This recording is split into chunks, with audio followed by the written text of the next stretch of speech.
बिस्मिल्लाहिर्रहमानिर्रहीम। अस्सलामुअलैकुम। Dear students, today we will discuss soil organisms. Soil organisms. Soil organisms include any organism inhabiting the soil during part or all of its life. Soil organisms have different sizes. Their sizes range from microscopic cells to small mammals. Microscopic organisms digest decaying organic material. Large animals live primarily on other soil organisms. Soil organism से मुराद ऐसे organisms हैं जो कि life का कुछ हिस्सा या फिर मुकम्मल लाइफ सॉयल में गुजारते हैं। सॉयल ऑर्गेनिजम्स के डिफरेंट साइजेस होते हैं। इनके साइजेस की रेंज माइक्रोस्कोपिक सेल्स से स्मॉल मैमल्स तक होती है। Microscopic organisms decaying organic matter को डाइजेस्ट करते हैं। लार्ज एनिमल्स दूसरे सॉयल ऑर्गेनिजम्स पर डिपेंड करते हैं। Soil organisms play an important role in maintaining soil fertility, soil structure, soil drainage, and soil aeration. They also break down plant and animal tissues, thus they release the stored nutrients.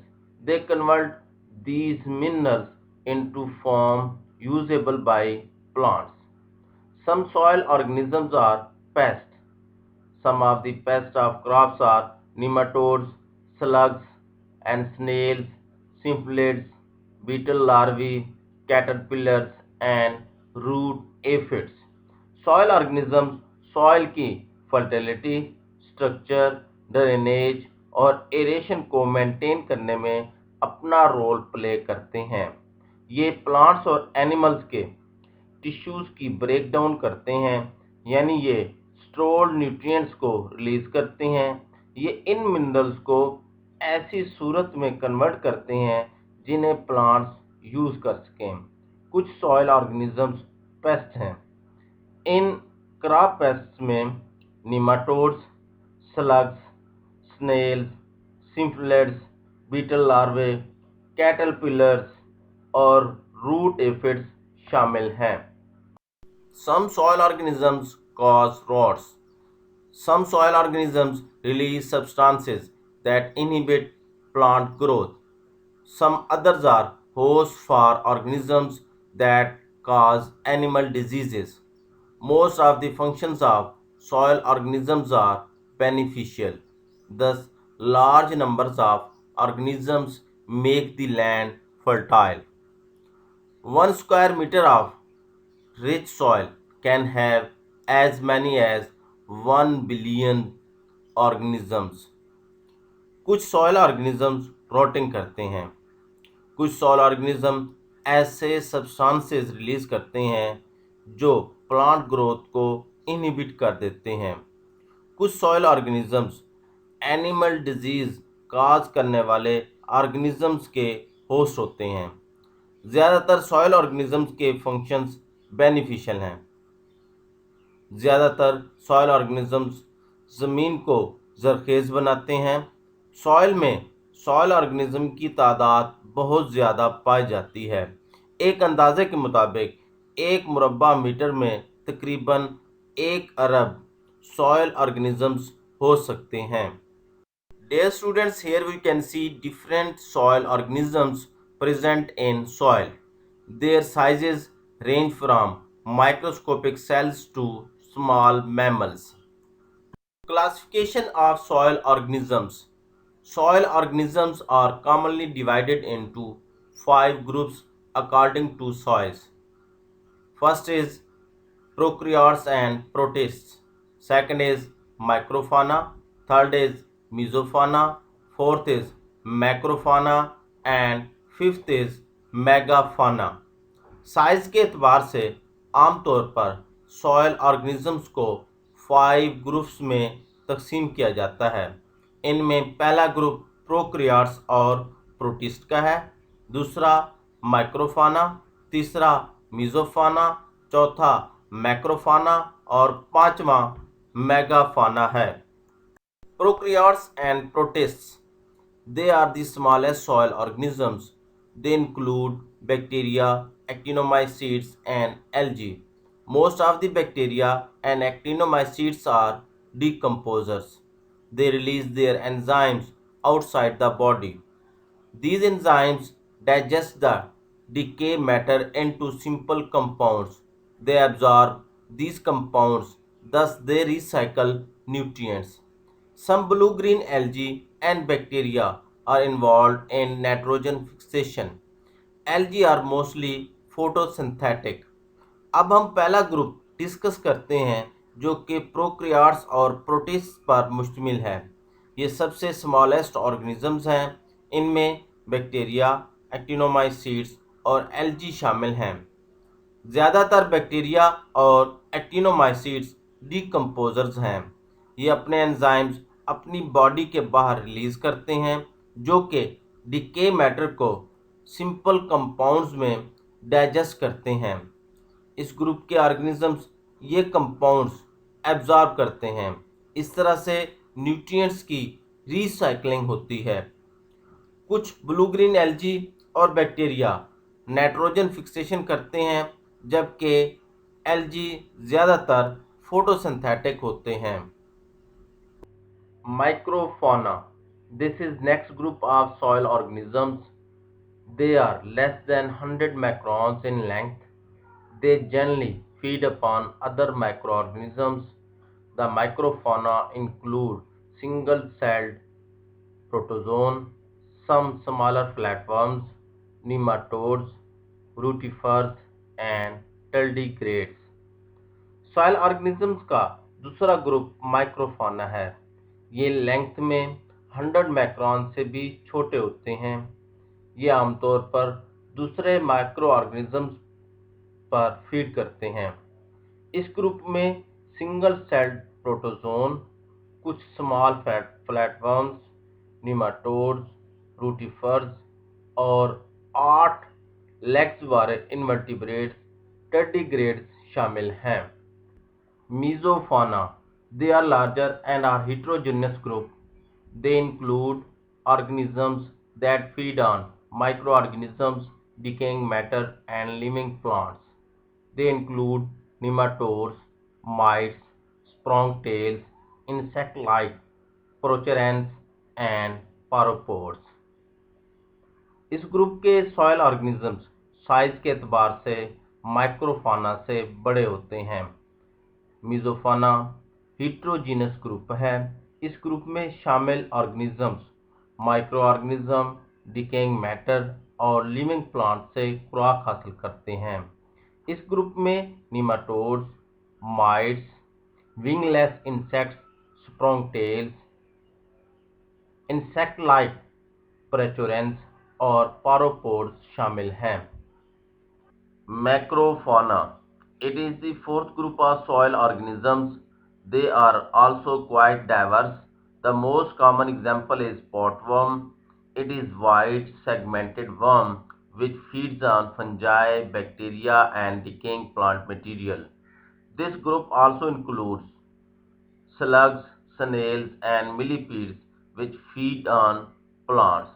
This also includes centipedes, beetles with larvae, and flies with larvae which feed on other organisms or on decaying matter. Soil organism का चौथा group मैक्रोफाना है। ये भी जानदार का diverse group है। इसकी common example पॉटवर्म है।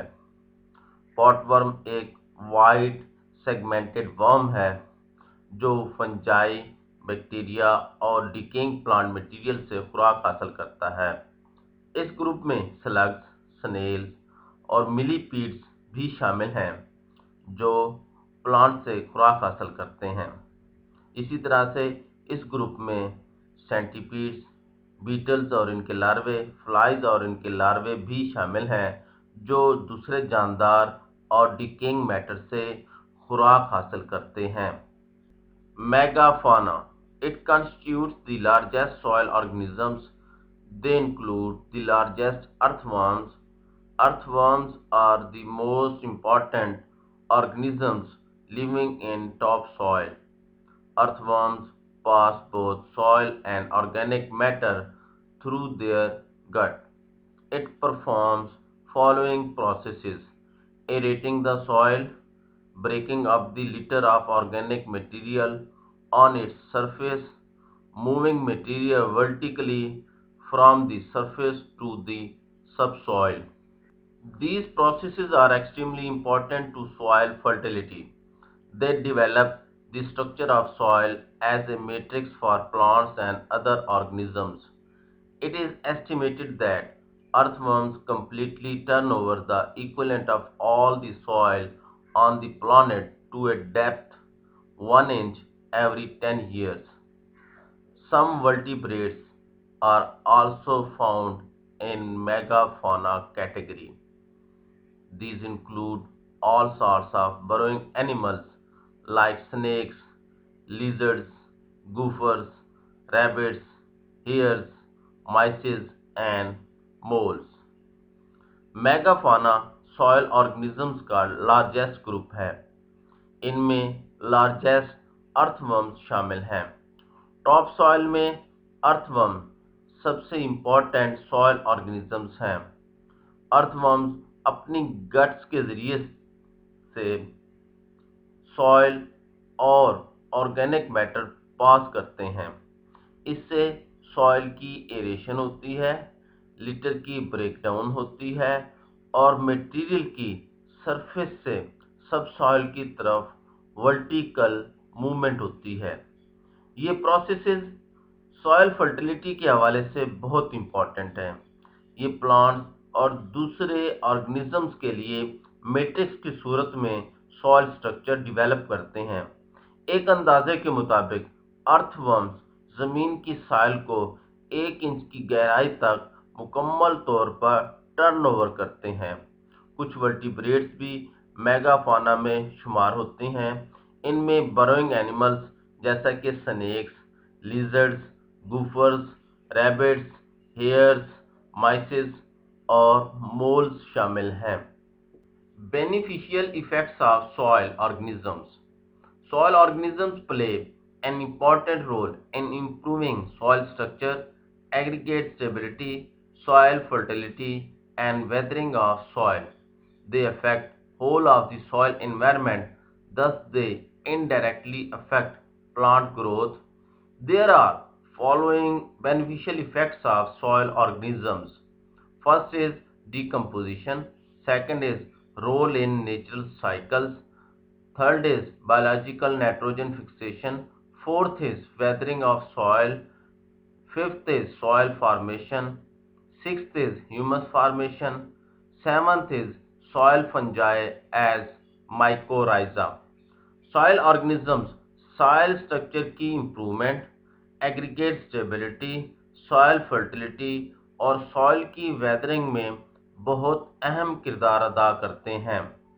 ये पूरे सॉइल एनवायरनमेंट को अफेक्ट करके इनडायरेक्टली प्लांट ग्रोथ को अफेक्ट करते हैं। सॉइल ऑर्गेनिज्म के बेनिफिशियल इफेक्ट्स ये हैं: number 1 decomposition, number 2 natural cycle में role, number 3 biological nitrogen fixation, number 4 soil की weathering, number 5 soil formation, number 6 humus formation और number 7 soil fungi as mycorrhiza. Decomposition. It is the one of the most important role of soil organisms. Soil organisms like bacteria and fungi are responsible for the decay of organic matter. Thus, the elements are changed into simple forms. Now, they are again available to higher plants. Decomposition soil organisms का सबसे important role है। Soil organisms में bacteria और fungi soil में मौजूद organic matter की तोड़ फोड़ के रेस्पॉन्सिबल हैं। ऑर्गेनिक मैटर की डिके से एलिमेंट्स कम्प्लेक्स फॉर्म से सिंपल फॉर्म में चेंज हो जाते हैं। इस तरह से ये दोबारा प्लांट्स को अवेलेबल हो जाते हैं। Role in natural cycles. These soil organisms act as catalysts in a number of natural cycles. Some important are carbon, nitrogen, and sulfur cycle. The carbon cycle begins in plants. Plants combine carbon dioxide from the atmosphere with water. It makes plant tissue such as leaves, stems, and fruits. Animals eat the plants, they convert plant tissue into animal tissues. The cycle is completed when the animals die. Their decaying tissues are eaten by soil organisms. It is a process that releases carbon dioxide. Proteins are basic organic tissues. Nitrogen is an essential element of all proteins. Presence of nitrogen determines the fertility of soil. The soil organisms play role in nitrogen cycle. After the death of plants and animals, soil organisms break up complex proteins, polypeptides, and nucleic acids of their body. They produce ammonium, ions, nitrates, and nitrites. The plants absorb them to build their body tissues. Soil organisms बहुत से natural cycles में catalyst के तौर पर act करते हैं। इनमें carbon cycle, nitrogen cycle और सल्फर साइकिल बहुत अहमियत के हामिल हैं। कार्बन साइकिल प्लांट्स में शुरू होता है। प्लांट्स फिजाई कार्बन डाइऑक्साइड को पानी के साथ कंबाइन करते हैं और फोटोसिंथेटिक प्रोडक्ट्स प्रोड्यूस करते हैं। ये प्लांट्स की ग्रोथ में इस्तेमाल होते हैं, जिससे प्लांट्स में लीव्स, स्टेम्स और फ्रूट्स वगैरह बनते हैं। एनिमल्स प्लांट्स पार्ट खाते हैं और प्लांट टिश्यूज को एनिमल टिश्यू में कन्वर्ट करते हैं। जब एनिमल्स डाई कर जाते हैं तो उस वक्त साइकिल कंप्लीट हो जाता है। एनिमल्स की डेथ के बाद डिकेइंग टिश्यूज को सॉयल ऑर्गेनिजम्स यूज करते हैं। इस अमल के दौरान कार्बन डाइऑक्साइड रिलीज होती है। प्रोटीन्स बेसिक ऑर्गेनिक टिश्यूज हैं। नाइट्रोजन तमाम प्रोटीन्स का एसेंशियल एलिमेंट है।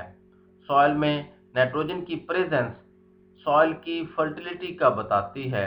इस तरह से सॉइल ऑर्गेनिजम्स नाइट्रोजन साइकिल में अपना रोल प्ले करते हैं। प्लांट्स और एनिमल्स के मर जाने के बाद soil organisms complex proteins, polypeptides और न्यूक्लिक एसिड्स की ब्रेक डाउन करते हैं। इस दौरान ये soil organisms ammonium, ions, nitrates और नाइट्राइट्स प्रोड्यूस करते हैं, जिन्हें प्लांट्स एब्जॉर्ब करते हैं। Soil organisms also participate in sulfur cycle, mostly by breaking up the naturally abundant sulfur compounds in soil so that this vital element is available to plants. The smell of rotten eggs, so common in swamps and marshes, is due to the hydrogen sulfide produced by these microorganisms. Soil organisms sulphur cycle में भी participate करते हैं। ज़्यादातर ये soil में वापर मिकदार में पाए जाने वाले कुदरती सल्फर कंपाउंड्स की तोड़ फोड़ करते हैं ताकि ये वाइटल एलिमेंट प्लांट को अवेलेबल हो। स्वैम्प्स और मार्शेस में रॉटन एग्स की स्मेल सॉयल ऑर्गेनिजम्स की वजह से पैदा होने वाली हाइड्रोजन सल्फाइड की वजह से होती है। Biological nitrogen fixation. Several groups of bacteria like Azotobacter lives in aerated soil, Clostridium lives in unaerated soil, and Rhizobium lives in leguminous roots. A number of blue-green algae also live in soil. They fix atmospheric nitrogen. This nitrogen enters into organic substances. Thus, nitrogen once again enters the organic cycle. Nitrogen fixing organisms of soil increase the soil fertility. Bacteria के several groups जैसा कि azotobacter aerated soil, clostridium unaerated soil और rhizobium leguminous roots में रहते हैं। इसी तरह से ब्लू ग्रीन एल्गी भी सॉइल में पाए जाते हैं। ये नाइट्रोजन फिक्स करते हैं। ये नाइट्रोजन ऑर्गेनिक सब्सटेंसेस में एंटर होती है। इस तरह से नाइट्रोजन ऑर्गेनिक साइकिल में दाखिल हो जाती है। Nitrogen fixing organisms soil fertility को इंक्रीज करते हैं। Weathering of soil. The larger soil organisms cause mixing and weathering of soil. The movement of these organisms changes physical characteristic of soil. Earthworms bring tons of underground soil above surface of earth. Their movement in the soil improves soil aeration. The burrowing habits of rodents bring great amount of soil on surface.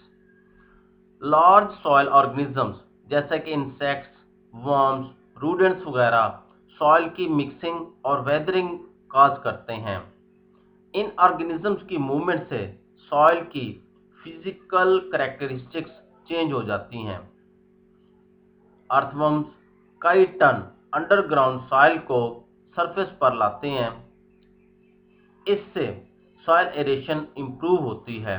रूडेंट्स जैसे कि rabbits, माइस, पार्कोपाइन्स वगैरह की burrowing habit से बहुत ज़्यादा मिकदार में soil surface पर आती है। Soil formation. Plant roots penetrate the rock crevices. It widens the gaps of crevices. It breaks off the rocks apart.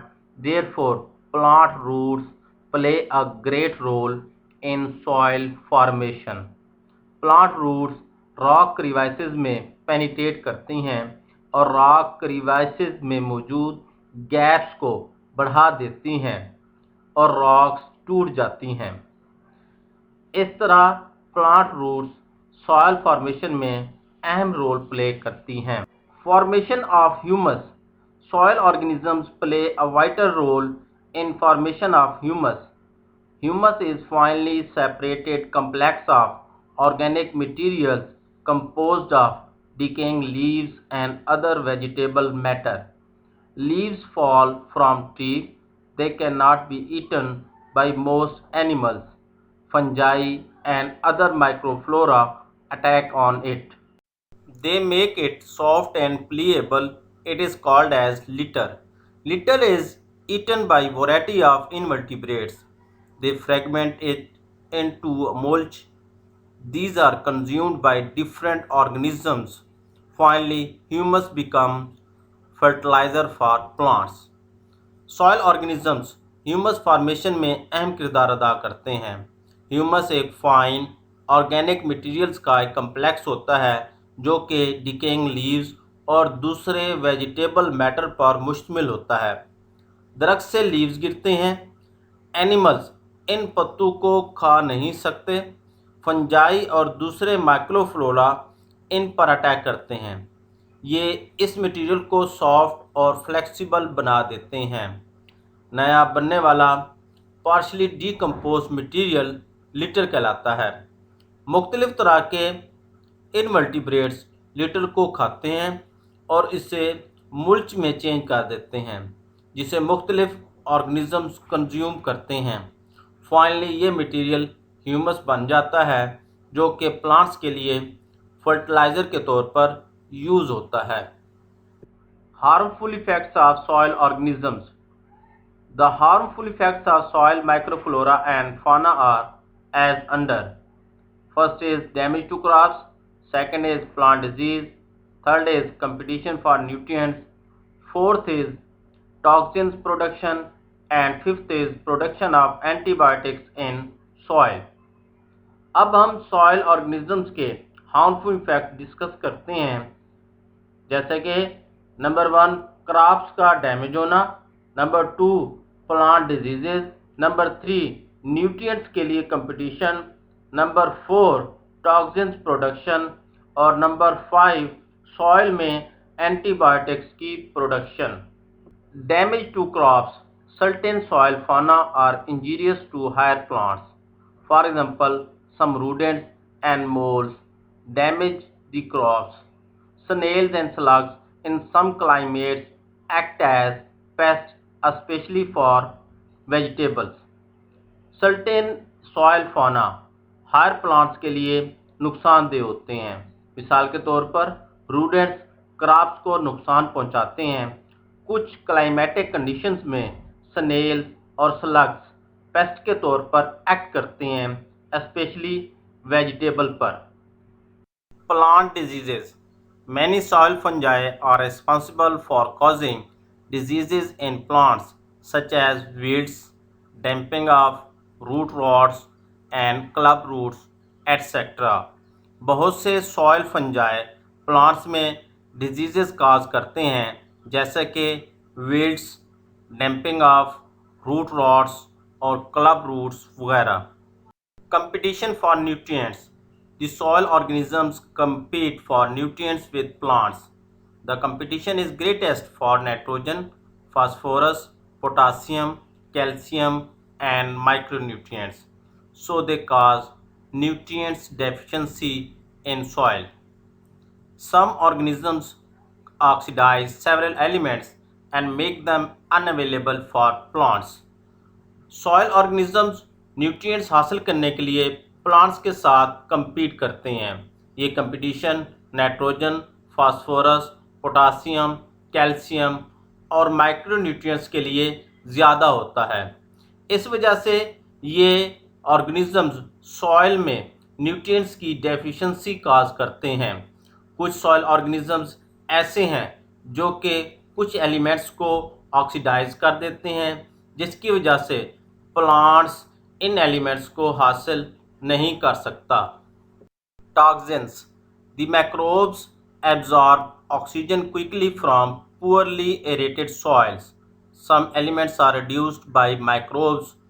The reduced elements are more soluble and make the soil solution toxic for plants. Microbes poorly aerated soil से जल्दी quickly oxygen हासिल कर लेते हैं। कुछ elements को microbes reduce कर देते हैं।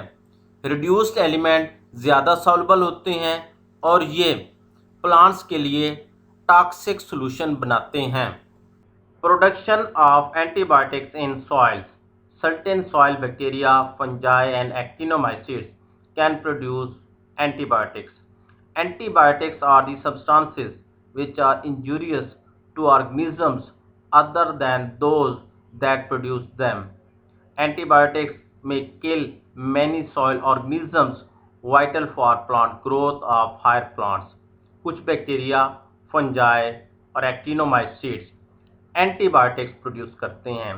एंटीबायोटिक्स ऐसे सब्सटेंसेस होते हैं जो दूसरे तमाम ऑर्गेनिजम्स के लिए नुकसानदेह होते हैं, एक्सेप्ट जिनसे ये प्रोड्यूस होते हैं। एंटीबायोटिक्स उन सॉइल ऑर्गेनिजम्स को किल कर सकते हैं जो कि हायर प्लांट्स की ग्रोथ के लिए ज़रूरी हों। डियर स्टूडेंट्स, आज का हमारा ये लेक्चर यहाँ ख़त्म होता है। अल्लाह हाफ़िज़।